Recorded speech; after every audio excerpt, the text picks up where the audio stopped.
Come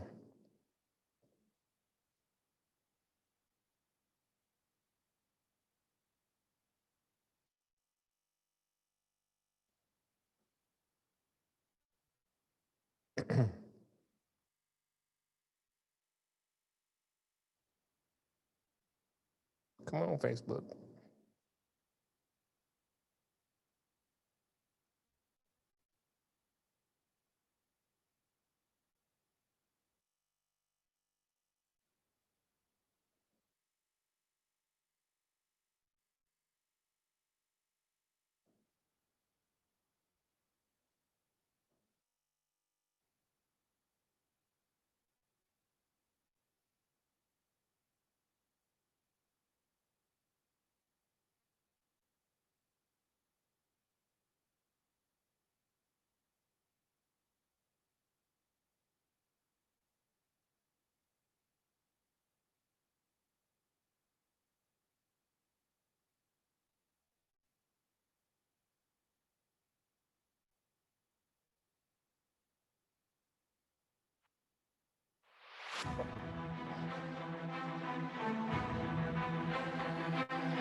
Welcome to After the Buzzer Sports Podcast, the show that's all about real sports and real issues. We've got another dynamic show in store for you tonight. So let's get ready to do it. Let's go. What's up? What's up? What's up? Happy Friday evening, everybody. This is your man, Marvin Orange. You see, I'm rolling a little bit different tonight. I got Coach Teddy Keaton stepping in tonight. He's going to be on the mic. You know he always bring them hot takes for us, so we had to get him in on a Friday night to start your weekend off well. We got some good topics that we're going to kind of go through tonight. There's some interesting things that have happened in sports over the last week, so we're going to discuss some things. Remember, always like us on Facebook, subscribe to us on YouTube. You know what to do out there. So let's just kind of jump into the topics that we're going to discuss tonight. Leonard Fournette, we got to talk about that first and foremost. He got signed by the Tampa Bay Bucks. So it seems like Tampa Bay has signed everybody under the sun to go with Tom Brady, try to get him the Super Bowl ring. Do you guys think that this makes them the prohibitive favorite moving forward to win the Super Bowl? Tell us what you think about that. Secondly, we got to get into Steve Nash. He signed a 4-year deal to become the Brooklyn Nets head basketball coach. No bench experience, no coaching experience, Hall of Fame player. So let's see what you guys think about that. I know there's been a lot of controversial things said in the media from different pundits out there. Let's get the raw, real take, see what you guys think about what Steve Nash brings to the table and what he'll mean for the Brooklyn Nets. The Big Ten, from some media outlets and sources, have said that they're targeting an October 10th start date to see if they can pass some of the updated safety measures. What are your thoughts about this? And do you think the Big Ten has just botched the whole COVID response altogether? A lot of things going on out there circulating. They're saying October 10th, and they say, no, we're not going to do October 10th. Let's talk about that, see what you guys think. Let's get into the NBA playoffs. I know Milwaukee and Miami going on right now. We got the Lakers and Houston getting ready to tip. We got the Clippers. Got a few other teams that are playing. Let's get your thoughts on the series that are going on right now. Who you guys think are looking good? Have the Clippers hit their groove? So let's discuss that a little bit. We got to get into Cam Newton. The Patriots have announced him as the starting QB for the season. They've also named him team captain. What do you think that says about Cam? Do you think this is going to be a revenge tour for Cam this season in the NFL? Let's get your thoughts. And do you think that the Patriots will win this division? We got some up and comers in that division this year. What do you guys think about some of the other teams? I already know what Coach Keaton going to say, but we still need to roll with that. And the Pac-12 announced that they are implementing daily testing for COVID-19. They've signed a deal with a company where they're able to do daily COVID-19 testing. What do you think that's going to mean for Pac-12 sports? Do you think that's a game changer? Do you think it's going to change the season for them?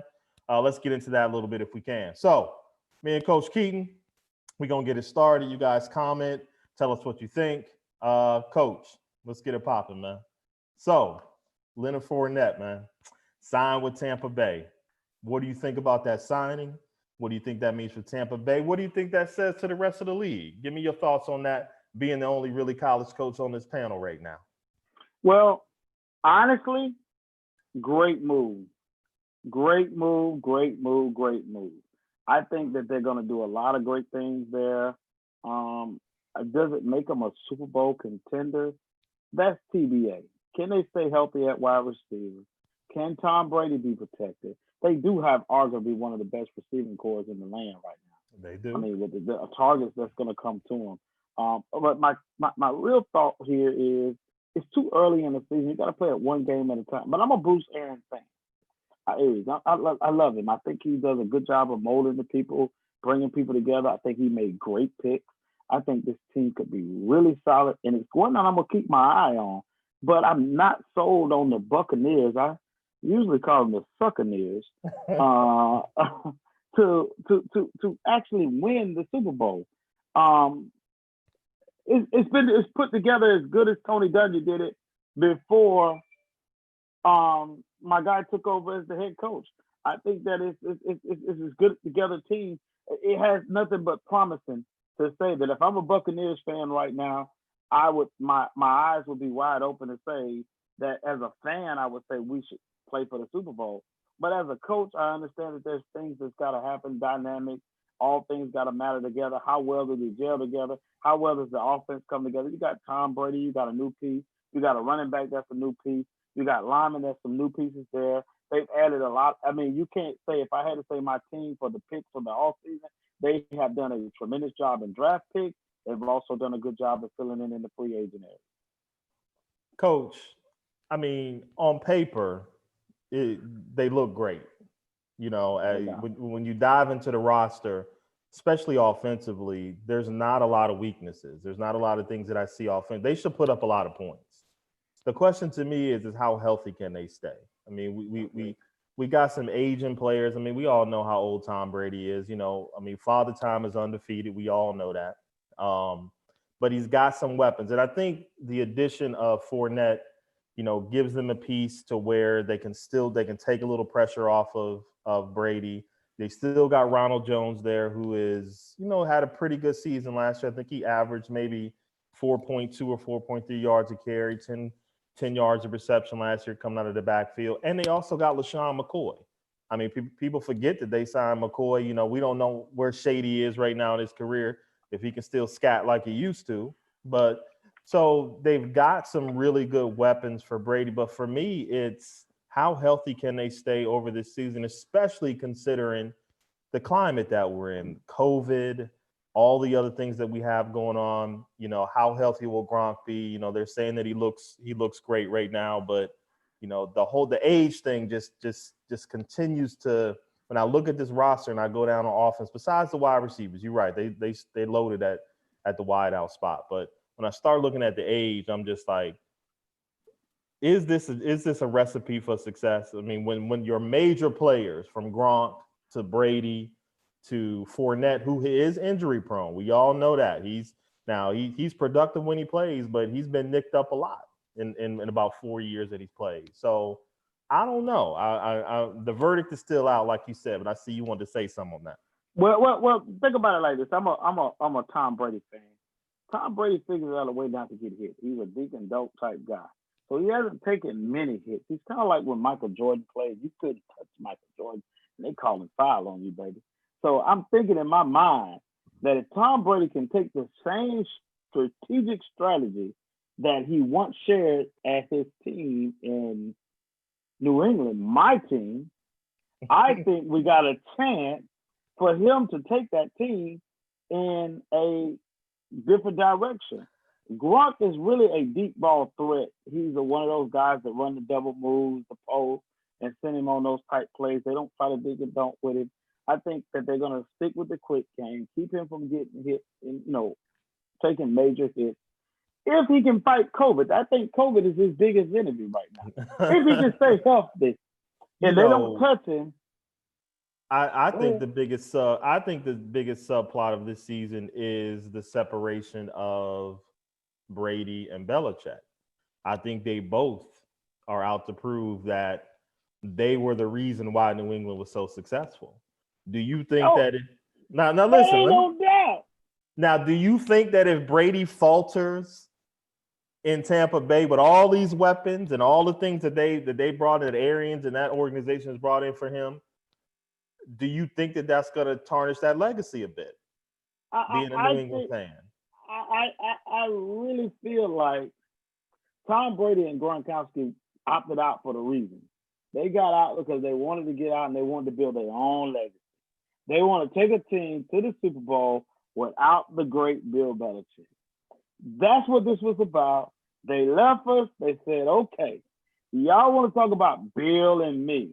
Bill and me. That ain't what it's about. It ain't Bill and me. Tom Brady is like somebody else. He want to live his own legacy. He wants somebody to say that I did it. He talked to his buddy Gronk. I need you, brother. We could do this without Belichick. I agree 110%. It wasn't that he was ready to quit playing. He felt like Jordan when he came back wearing the 4-5. When Jordan went to another team, he came back to say, Jordan, I don't care where you take me. It's still going to be my show. That's what that's about. That's what competitors want to do. Competitors have that relentless thing saying, I use myself for example. I'm a competitor. I don't care where you put me on this planet. I'm trying to prove to everybody that I don't care where you put me. I'm going to make it happen. And that is what's happening with Tom Brady right now.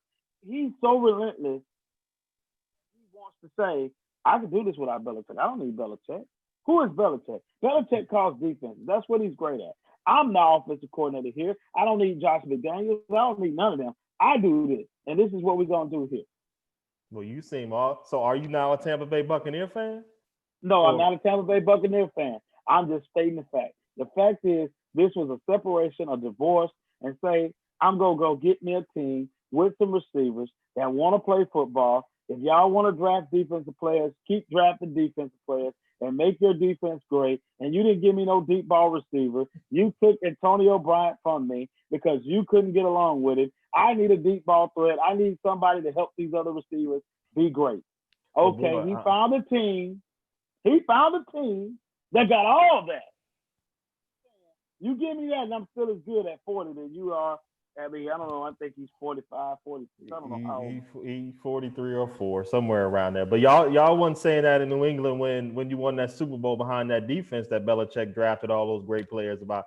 When Brady couldn't hit the side of a barn in that Super Bowl, y'all wasn't saying that. Well, let me make this clear, Marvin. There's only one thing I think about when I coach football, and I am a head football coach, but I also tremendously believe that defense wins championships, offense sells tickets. So without Belichick, and I'm unsure about what the Buccaneers have on defense. Obviously, it wasn't stopping the world. That's a mystery. It's a mystery right now. We don't know what they may do. Yes, they're going to score a lot of points. But the question is, will they have Bill Belichick over there drawing up the designs to stop people, shutting them out, not letting you cross the 50, when Sean McVay had the best offense, arguably, in football, and he stopped them and completely shut them down. There's no other player, coach, that can argue Nick Saban, Belichick, when it comes to defense. I don't care who you are. I'm a Nick Saban fan. I'm a Belichick fan. I follow the blueprint. Hell, I'm a Bill Parcells fan. They believe in making sure that their defense was solid. Sometimes that's where a problem comes in when you hire offensive-minded coaches. They feel that they're the reason that if anything's going to happen, it's going to happen because of us. Hell, it's like the Pac-12. The score is 69-60. I mean, hell, that's arena football to me. You know, who got the ball last?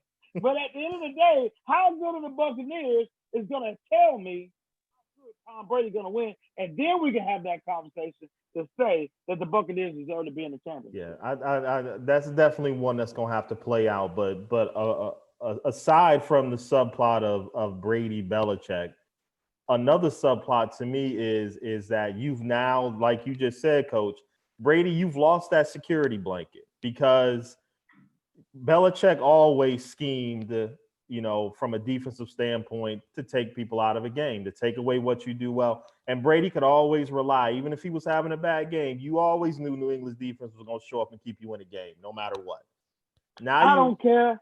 I don't care what down it was. I don't care if they were down. You knew that defense was going to step out on the field and they were going to get a stop when it mattered. This is going to tell the destiny of Tom Brady. And Tom Brady made that choice. That's the arrogancy in a guy like Grunt, like him, and they saying, we can do this.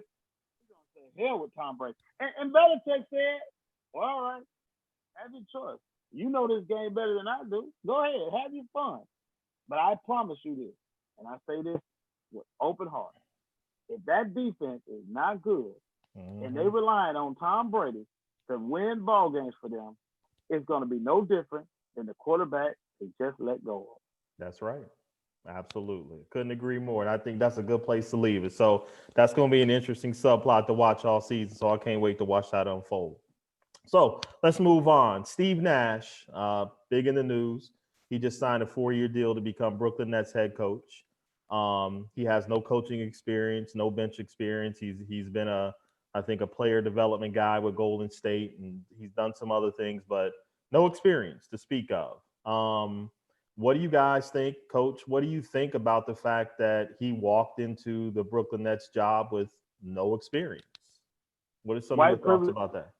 White privilege at his best. When the name come up like Steve Nash, I think about one person. Where the hell is Tyronn Lue? Tyronn Lue took a team like Cleveland with Kyrie and LeBron, and he done something with it. There's another coach I want to think in mind. Mark Jackson. Mark Jackson. Those two guys hadn't seen an opportunity. Coach again. Second guy with no bench experience. Zero. No assistant coach. Never done it. But he does have a championship ring. And that's how some owners think. They think, oh, because he's won a championship here. But we all know as coaches that in certain particular situations that every season has a life and a history of its own. Regardless of what you did in that season before, last year, this year, 2007, 25 years ago, each year lives with a new history. It's a new team, new chemistry, new everything. I don't care what energy he brings, and I'm not saying he's going to be a bad coach, but I want to talk about what most people want to talk about Steve Nash. I want to talk about the two guys that I felt that should have had an opportunity, Mark Jackson, Tyronn Lue. I think Tyronn Lue is coaching for the LA Clippers right now as an assistant coach. But why can't those guys who've had head coaching experience have a shot at a job like the Brooklyn Nets? And I think the Brooklyn Nets is going to be a team that we all got to watch out for. I agree. I'm gonna dive into this a little bit deeper. Now, listen. From a player standpoint, everybody knows Steve Nash was an excellent player. I mean, he's a Hall of Famer to be. We can't dispute his credentials on the court. But I got a problem on several levels here. First of all, what you said, Coach. If you think about Mark Jackson, you think about Ty Lue, you think about Jacques Vaughn, who coached that team while they were in the bubble, and Brooklyn was pretty much dead before they got in the bubble, and what he did with that roster and that team. They've kept him as an assistant coach and then gave him an interview, but it was almost a token interview. But Mark Jackson built that Golden State team, okay? He built the Golden State team to what you guys know today, and then they bring in Steve Kerr to lead that team because they thought Mark Jackson was too old school. You take a guy who has no experience, no bench experience, when you have Fizdale, Ty Lue, Sam Cassell. I could go down the list of guys who have been put, although Ty Lue is in contention for that 76ers job. You take these guys who have put in the work and to not give them the opportunity to coach this team, a team that, I mind you guys, that is ready-made to win a championship. They got Kevin Durant. They got Kyrie Irving.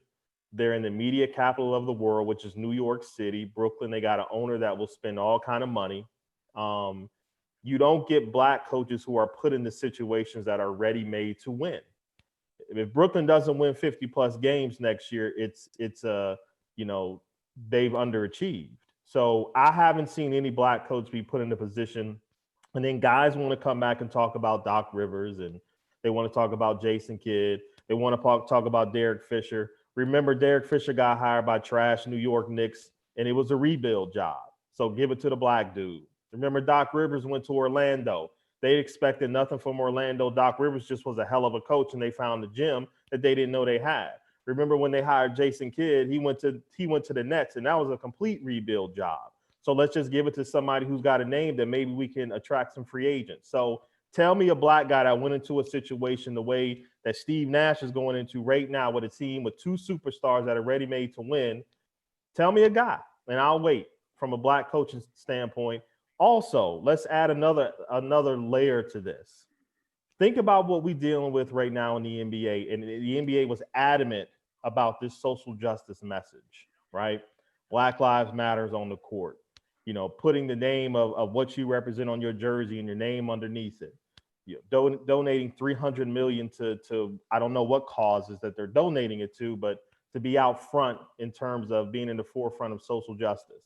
And the first move that you make for a team that has two all-stars, Kevin Durant, top 10 player, will be Kyrie, probably the same, and you hire Steve Nash with no experience, no coaching experience, and everybody knows as a coach, Coach Keaton, you know this, translating from a Hall of Fame player to a great coach, not many have done it, okay? It's a different element.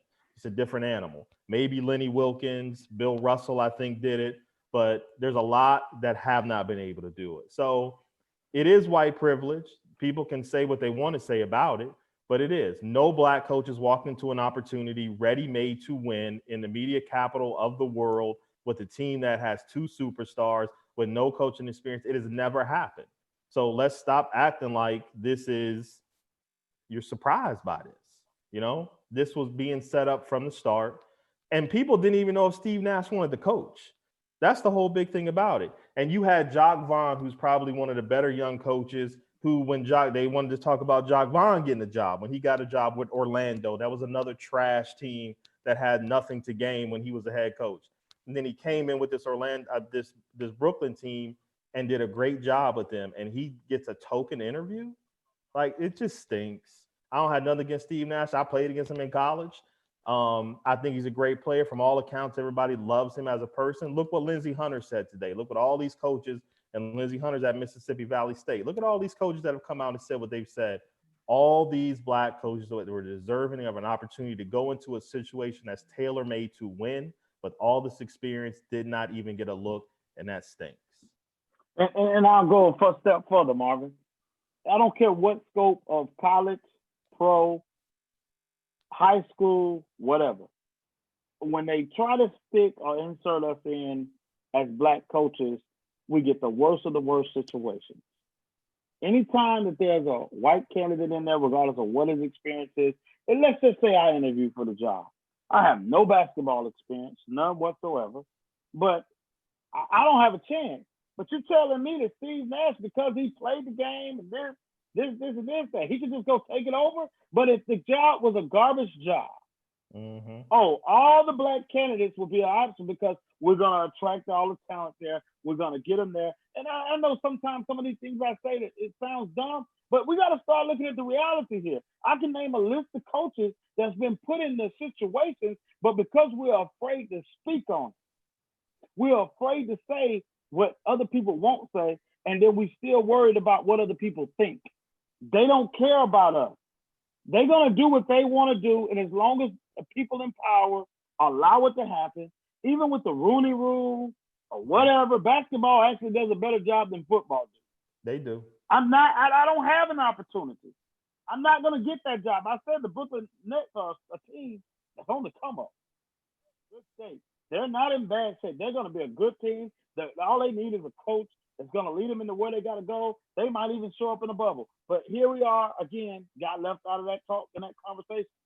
Yep. And the people that sitting at the table that have opportunities to open their mouth and speak, you got to fart, poop, say something, and you got to let it be known and stop worrying about protecting yourself. Because if they gave a damn about you, and excuse me for that, but if they gave a damn about us, they would have gave a seat at the conversation. And I don't interview somebody just to say I did it.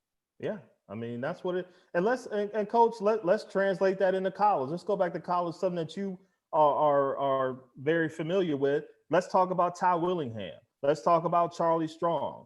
Let's talk about these guys that Ty Willingham at Notre Dame was given 3 years to turn the team around. Charlie Weiss comes in, take his players, take them to a bowl game, and now all of a sudden Charlie Weiss is the best coach on the face of this earth, and now you can't find him anywhere. Same thing at Charlie Strong with Texas. They gave him 3 years or 2 years to come in and change the culture of a program. But a black coach gets 2 years, a white coach gets 5 years, he gets 6 years. We see this time and time again from head coaches from a college perspective. And you're right. People need to start talking about this. But again, we don't have a seat at the table. They're not going to give us a seat at the table. And a lot of these are token hires just to appease and to say that we did our part. But black coaches don't get the same and are not afforded the same opportunity, especially on the college football collegiate level. They do not get the same opportunities. They say it because they say we can't lead. We're not intelligent enough to put a team together or strategically plan and put things together to be able to help a team win a championship. It's almost embarrassing to me as a black guy who's well educated, well knowledgeable on what I do. It's almost embarrassing to say that that's what they think about me in 2020. And this ain't just started today. But if a team needs to be rebuilt, I call in the best recruiters I can find. Let me find him to help them go get A, B, C, D, and E. We'll let him build it up. If he wins with it, we did a great job. Fantastic. We picked the wrong guy to lead the team. But if he loses with it, we turn around and we make guys. I want to talk about a guy that I really don't like. And it's not that I don't even know him that dislike him. But let's talk about the situation that happened at Texas A&M. Mm-hmm. The black guy that ran Texas A&M was the winningest coach. Other than Slow, the guy at the stadium is named after. He did the best job with that team. They go and they pull it away. Kevin Summers. And then you turn around and you pull it away from him. And you give it to Jimbo Fisher. Jimbo Fisher ran Florida State into the ground. Ran to the ground. He left because he knew what he had done. That's why he got out of there. But go ahead, Coach. He ran into the ground. And then you turn around and you give him another program that is a well-oiled machine. He's going to run that in the ground too. But Tyrone Lue is still sitting on the sideline somewhere and can't get a job. I don't buy it. I don't care. I tell people all the time, my giver F meter is on E when it comes to these situations because somebody needs to open their mouth and be Mr. Crumpton, who hadn't won a case in Black Lives Matter, but he's still on ESPN talking about it. And I feel the same way. I hadn't won a case in none of these cases here, but somebody needs to say something. Somebody needs to open their mouth. I've always been taught that if I had a seat at the table, somebody got to say something. Somebody got to let this be known. This lets you know, and then you will say, oh, it's not racism. Then what do you call it? Yeah. What do you want to say it is? Go ahead, Lamondre. Yeah, no, I just wanted to say you're getting a lot of good comments, and people are agreeing with both of you guys as far as your position on this. And folks are just really starting to comment on that they totally agree with what's being said. And I want to remind people, go ahead and comment. We want to hear from you. So share the broadcast and comment. Thanks. Thanks, Lamondre. Yeah, I mean, Coach, you said it well. And just one more point to this. We're talking from a coaching perspective, but think about the black quarterback and how we had to hear this for year after year after year about the black quarterback wasn't intelligent enough to lead. It was a white guy's position and how they would try to slander. I'm just going to bring up somebody real quick because it came to my mind. But remember when Vince Young was coming out and they tried to slander him because of that Wonderlic score, saying that his Wonderlic score was so low and this is why his draft stock is going to drop. And then you took some other white prominent quarterbacks that went above him even years before, and their Wonderlic tests were about the same, if not somewhere a little bit lower. But to take this test and after everything he had accomplished on the football field, and to take this arbitrary Wonderlic test that, all these NFL players take, and, we've taken it before, and to say that he can't succeed because he got a low score on this test and to drag him through the NFL process because of this Wonderlic test, it's just another example of what they do. They even did it this year to a couple of quarterbacks that were coming out talking about this Wonderlic and making it public. Think about this here. Most of the black quarterbacks didn't come from prominent families where they went to all these different camps and all these different trainings and different things. Most of those guys are playing off natural instinct, natural ability. This is what it is. The white kid at quarterback has been the extension as a quarterback to the head coach. He calls the plays. That's why you don't see many black offensive coordinators, because they think that we're not mentally, our makeup is not supposed to be smart enough. And that's not all the world. That's just the old world that they know. And so they go by what, a lot of things that happens in the NFL is off history. So history, that's a guy that loses and goes 3-16 at some place and he still ends up with a job or gets another job. And the only thing Marvin Lewis could get, he went to the worst situation in pro football. And then he ends up on a staff with the people who started him in the business. Yeah. He's at a high school in Arizona somewhere with Coach Herm Edwards. Coach Herm Edwards. You take him and you put him at the Jets. The Jets had the worst situation that you could ever inherit it, and you put him in there. And I love Herm. Herm is probably one of the best coaches in my mind who know how to motivate a team to get the best out of a team. He played the game the whole nine. But if you can't play the political game with these people, they don't want you. Yeah. If you talk too much, you open your mouth too much, you will be blackballed. They will not talk to you. He might be somebody that'll blow the whistle that we don't want him to blow. It's going to take us a long time to overcome some of this systematical racism. Again, as we fighting out for Black Lives Matter, standing up at games, stopping games, but it don't matter. The money moves everything. And as long as the money is moving, you'll never be able to shut it down because the system is not broken. It's working perfectly fine. It's the way they design it to happen. Absolutely. We're going to leave it at that. And just to make a little U-turn here in a political announcement, everybody get out and vote. It's important. All right, moving on. We're going to talk about the Big Ten. Some reports are saying that they're targeting an October 10th start date, with some updated safety measures, thinking about maybe being able to get this season started. What do you think about that, Coach? And do you think the Big Ten has just completely botched this whole COVID response and the way that they're doing things? What are your thoughts about that, being a college football coach and the way they've handled this? SEC, 3 letters, SEC. They have put pressure on every other conference, the secretiveness, the not telling them what's going on in their camp, not reporting the numbers, and going along with what they plan to go along with. Welcome to the new Civil War. Yeah. This is the second Civil War of the world, and nobody sees it. Nobody sees it but us coaches. We see it. It's the South versus the North. And the North don't want to be outdone. So the Big Ten has went back to the table and said, hey, we can't let them outdo us. Ain't no way they going to play and we not play. Come on now. This is what they're thinking about. These are the things that they're saying in their meetings. Come on now. If Alabama can practice every day, we don't know what their numbers are. We don't care what their numbers are. If they're going to play their machine, we need to play ours because it's going to make us look bad in recruiting. And right now, they got the upper leg because they're playing. There's no united stand front on this. Yeah. The NCAA dropped the ball on this. They didn't make a united call and say, we're not going to do this and we're all going to stand by behind what we do. I'm going to put it on the SEC commissioners, all the commissioners of each conference, and each president of the conference and say, you do what's best for your institution. So, because the largest gross of revenue conference said, we're going to close all our doors. We're going to take our players off of social media. Nobody's going to talk to nobody. Yep. If I do it, we're going to lead. This is where, if we're going to march at Black Lives Matter, the coach is going to lead it. Nobody else. You're not to say anything. You're not to do anything. The players are being threatened with the fact that I get a chance to play in the NFL. Yeah. Well, what about y'all that's not going? Yeah. What about the implications of what the COVID-19 can do to you? I don't care what you say. These colleges got 30,000 people at their school, and they got over 10,000 cases floating around the campus.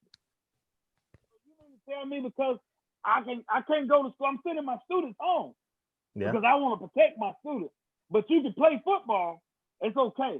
Yeah. Black lives don't matter.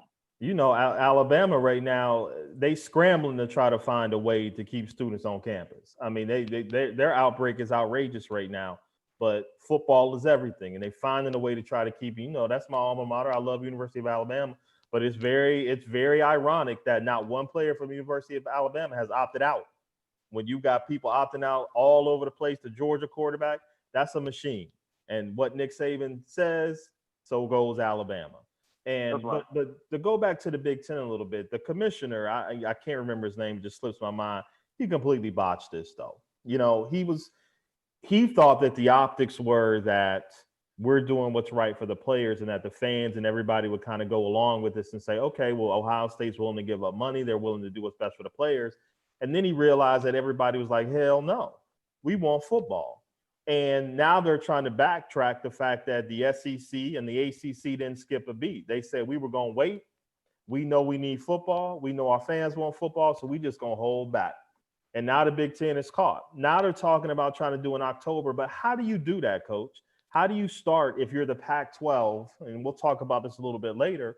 But how do you start in October or maybe before Thanksgiving a college football season when the SEC and the ACC are already in the midst of their season? I mean, how does that even work? Do you just play a Big Ten schedule and just crown a Big Ten champion? Because you can't really be in the mix for a national championship at that point if you're starting later. And then if they don't start before Thanksgiving, they're going to lose half of their NFL players anyway. So what am I gaining if I'm on the NFL radar if I'm starting up a season in November and playing a season for Ohio State when, in a couple of months I'm trying to get ready for an NFL training camp? Like, it doesn't make any sense to me. But I don't know how you do this start up later than everybody else. And if you saw Dabo Swinney today, they had a interview with him today, and he said, we're not waiting for nobody. We're not waiting to see, because they were talking about, well, I wonder if the other conferences, if the Big 12 and the Pac-12 the Big 10 and the Pac-12 say they're going to play, maybe the other conferences will hold back and wait for the start with them and start a college football season. And the ACC and SEC came out and said, hell no. We starting when we starting. I just think that at the end of the day, it's the pressure. I don't think the Big Ten commissioner got it wrong. I think he's trying to go back and right his wrong because he got too much pressure from the fan base. He got a pressure from Franklin.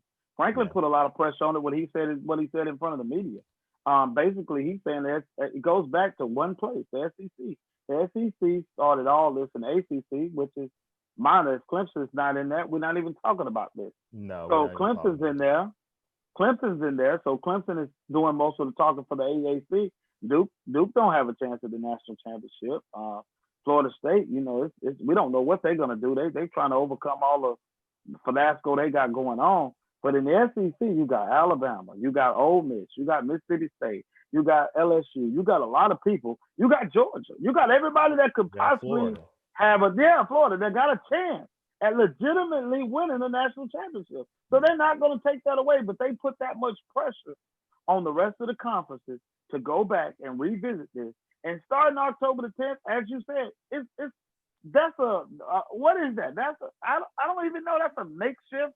I'm trying to make it right for my fans so they'll have somewhere to go on Saturday night so they can't say that the ACC, I even heard on Paul Feinbaum that it didn't really matter, because here we are, the SEC's playing. Central Arkansas done played 2 games before anybody else has played. Yeah, that's right. It's a team that's playing right now against Central Arkansas is playing UAB as we speak. And they thinking that this is what we need to do. Yeah.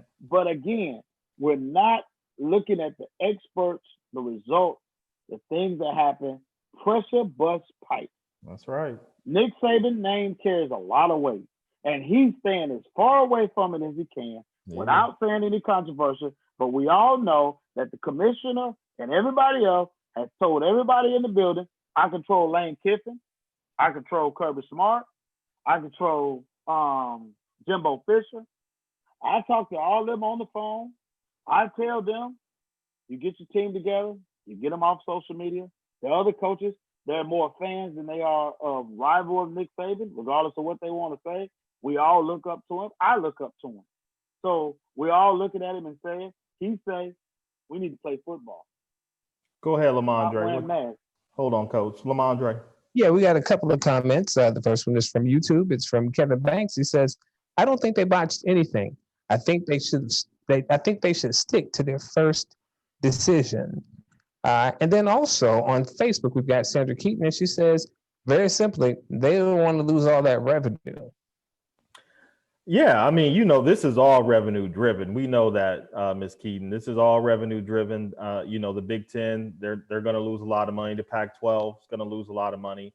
But I agree with Coach. I mean, it is now being driven by the fact that the SEC and the ACC have not wavered, or the Big 12 for that matter, have not wavered in the fact that they're going to play this season, and they don't want to be left out. They don't want to be left out of that bowl money. They don't want to be left out. They don't want to be on the other side to see these college football conferences play football and get through a season and then look like, well, why didn't we play? Because we got bad information. I mean, you got the Penn State doctor that came out, throwing out all these statistics about players and enlarged hearts, and then it comes out that his information was wrong and he was talking about maybe some other players. So they're just botching this all the way around. But, is the Big Ten and the Pac-12 going to come together and just make sure they can play the Rose Bowl game and crown a champion from the Rose Bowl? But then you got to remember that one of the semifinal games for the national championship is in the Rose Bowl this year. So how does that even happen? I mean, how do you do this? And Mr. Banks, I know you a Big Ten fan, so of course you're going to think that they're doing the right thing because you bleed orange and blue, I think it is. But the Big Ten looking pretty bad right now, in my opinion. Marvin, I agree totally. They look bad because when you got to make a decision and you got to go back and you got to readjust yourself, and as you said, they're holding fast. The SEC, the AACC, and the Big Ten are holding fast in what they're doing. They even got it so far that it's shut off. You don't hear nothing. Not the report. They asked for the reports of the SEC, how many COVID cases that they have. They never released that information. No. They're not going to release that information. The only thing they care about right now is to make sure that Billy Bob and John Boy, they get to drink their bush and they get to sit at their TV and they yell, "Roll Tide, go Gators, yay Vanderbilt, go Cox." They don't care about all that wood chomp. They don't care about no effects of COVID. They don't care about none of that. I think the Big Ten got it right first. They did. But they got to go back because, as you said, it's like being a president when you're a commissioner. When you watch back and you make this decision and these other teams go forward, it almost makes you look stupid. It does. If they are able to finish their season and they don't have nothing to go wrong or nothing that goes reported. And before we move on to the NBA, early results back from the college football games being played, no positive tests have come back from what we know. So the first weekend of college football and the games that have been played have been successful so far. So is that a precursor for what we're going to see? We don't know. But again, we can watch this play out. Let's jump into the NBA playoffs real quick, Coach. Give me your thoughts about the Boston-Toronto series, Milwaukee and Miami, the Clippers in Denver. Tell me what you're thinking about some of these series and the way that you kind of see this shaping out. I know you're not a big basketball junkie, but give me a little insight on what you think and what you see. I don't have much of an opinion on it because I work a lot, and I've said this before. Most of the thing I get to watch is the Weather Channel and my 2-month-old. So the biggest thing I can say about them, I hope somebody wins. I like the Rockets. I do. I've watched a little bit of the replays of some games. When I get a chance or when I wake up to feed the baby, I get to look at a few replays. And I think I like the Rockets in a little way, but I still don't think they have enough help to be able to be a straight contender. Harden does a really good job with that team, but it's still, again, they got to get some more people around him in order for him to be successful. As far as the Lakers really seems like the team to beat, but they're so off and on. You just don't know what you're going to get with them. Some days they play defense, some days they play offense, some days LeBron's there, some days LeBron's not there. They just don't have the help they need. But they're the team that I feel that could win it all, and I think they could project to win it all. Milwaukee's a team that's kind of like, I'm just glad to be there, I think. Yeah. I think the Bucks are not really, a sound team. I think the bubble helps them a lot.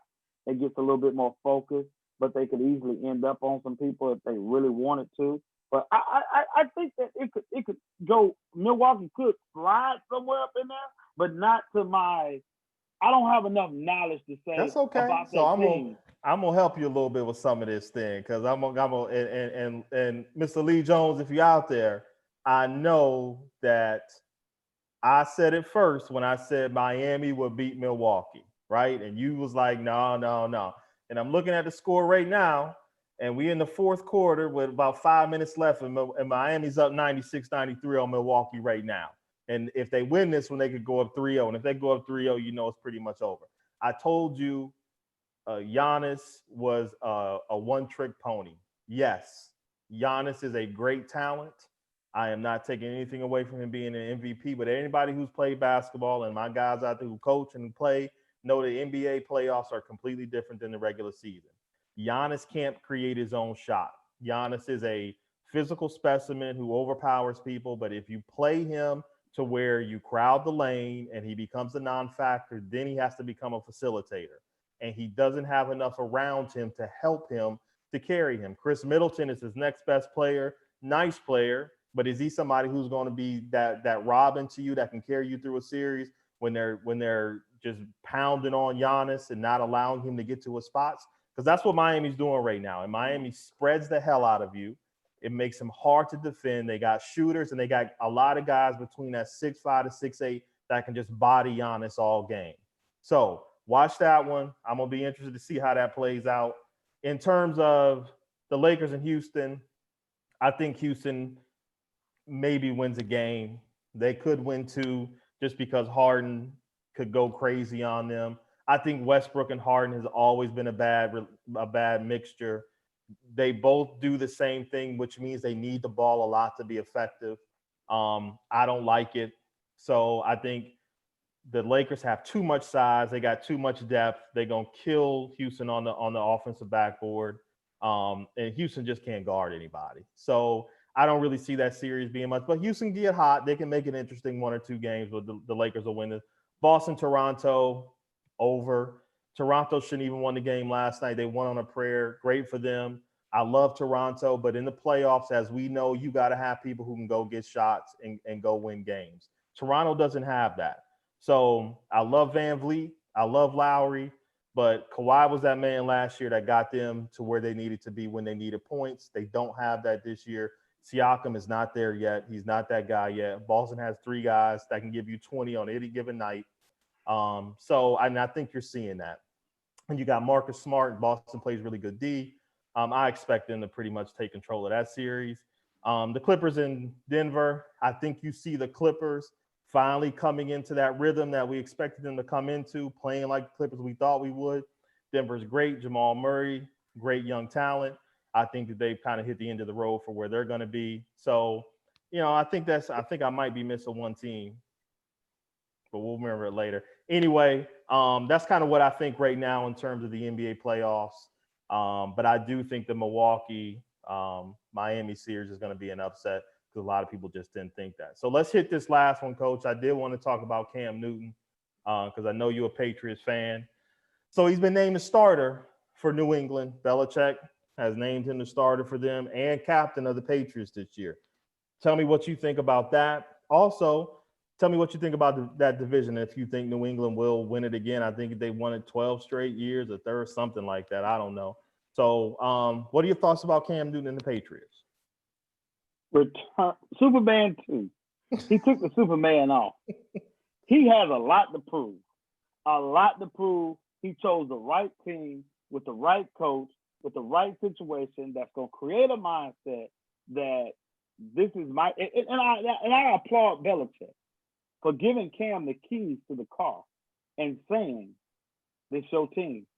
I know he's using reverse psychology to motivate him and say, hey, look, they counted you out. They gave the ball off to Christian. They said he was the best running back that there ever was. They said you wasn't good enough. Yeah, you're dead. You're done. I mean, he did everything psychologically. They say that you're a distraction to a team. You don't even have it anymore. So what do you want to prove? What do you want? I want you to stop talking and I want you to deliver.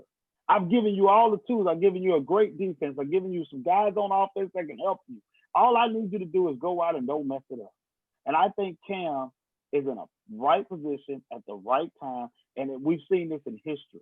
History has taught us every guy that goes to New England, who's been at other places that may have been trouble, may have been A, B, C, D, and E, they have always flourished with Coach Belichick. I don't know what he does to him. He puts the hoodoo doll on him and he tells them to set up and just play ball. They already got the talent. No, there's no denying that Cam Newton is just as good a talent, probably add some more dynamics to the Patriots offense.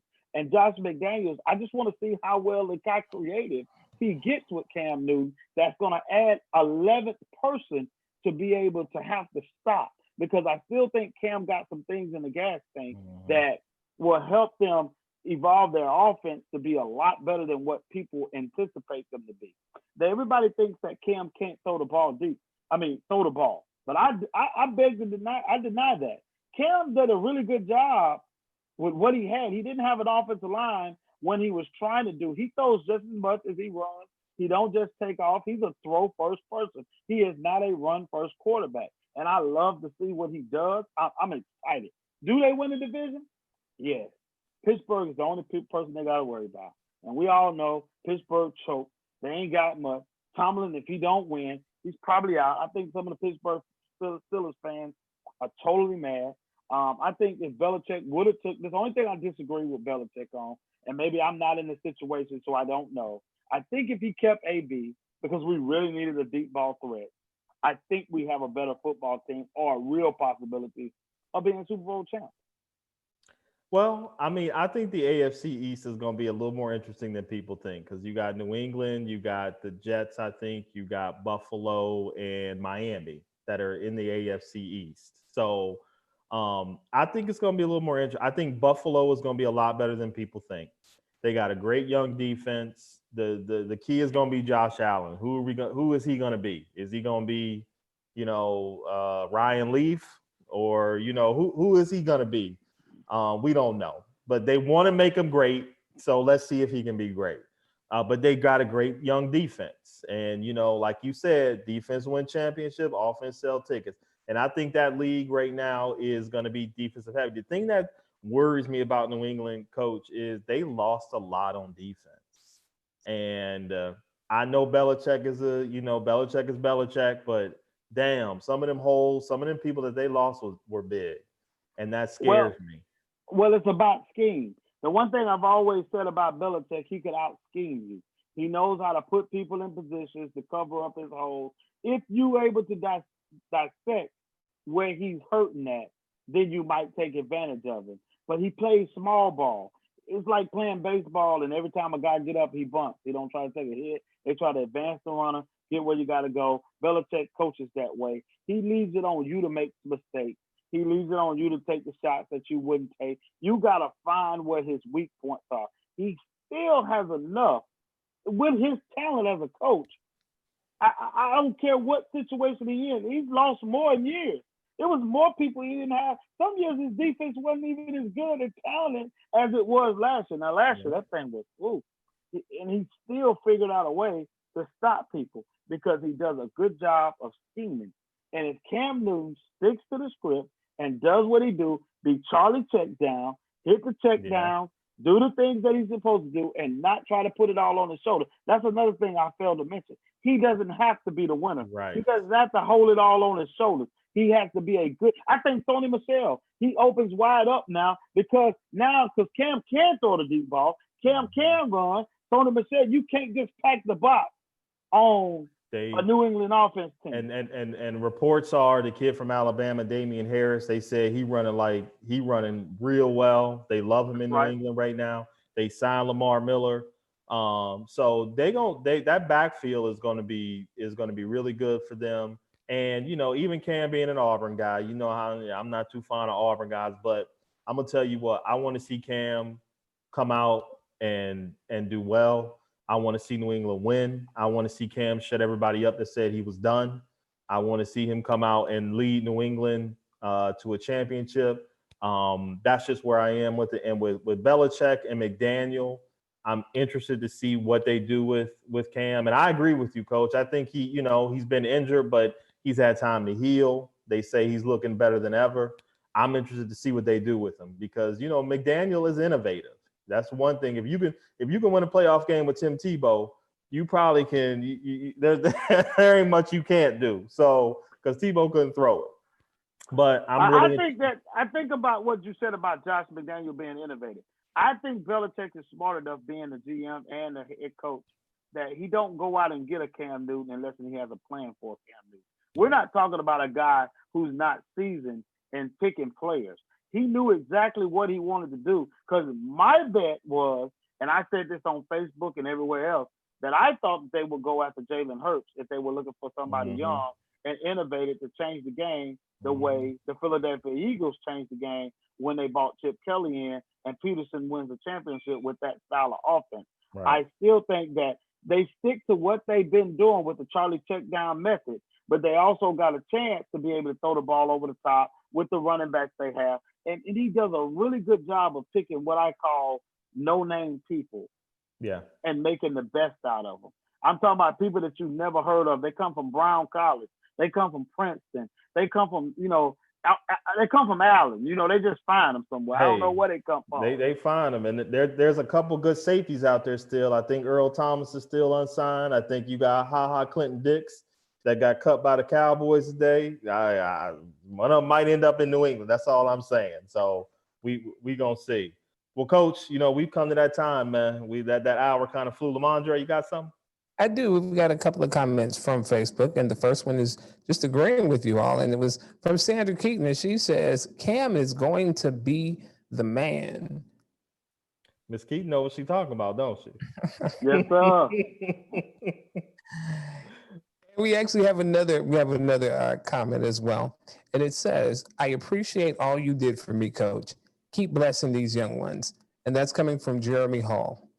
There it is. I appreciate you, Jeremy Hall. You were a great football player for me at Stillman.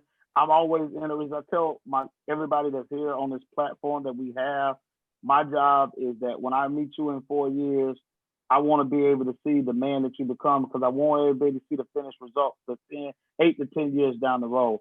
You got married, you take care of your kids, you're a productive citizen. I think you work for the sheriff department, or you police officer or probation officer or something. My big ups to you guys. Y'all will make me more proud because I see all the good things. I tell kids all the time, all the things that I teach you, it'll matter when somebody else is depending on you.